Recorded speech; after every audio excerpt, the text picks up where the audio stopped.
With COVID still going strong 2 years later, going to the gym might not be at the top of your to-do list, but you still want to make sure that you are staying healthy. We've got Noelle McKenzie. She has some ideas to keep you working out at home. She is the co-founder of Leading Edge Personal Trainers. Welcome.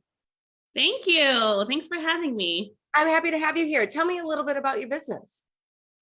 Yeah, so we are a family-owned business. My husband and I founded Leading Edge about 12 years ago here in New York City. And thanks to COVID, actually, we launched a very successful virtual platform about 3 years ago. All right. With switching over to the virtual, how was that for you?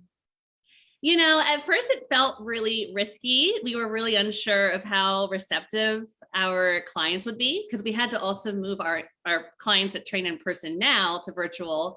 And it turned out really well. 2.5 years later, everyone that we trained, we switched to virtual is still loving it, and it's growing month to month.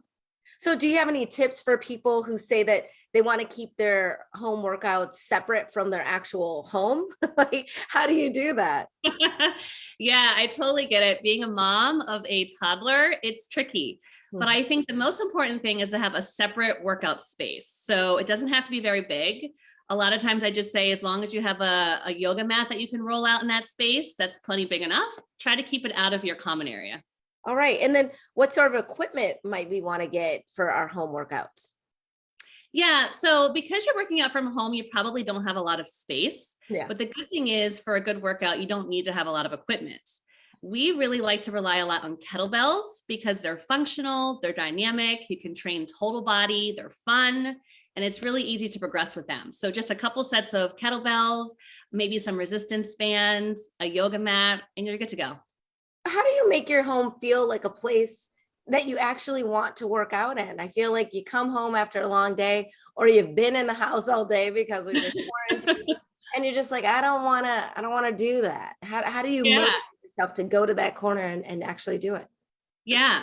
So I think trying to make that space yours, have a mirror where you can see yourself, check your form, have good lighting, have a good playlist available, have like whatever is going to set the tone for you. Make sure it's a quiet space without distractions. I think it's all about making it your own.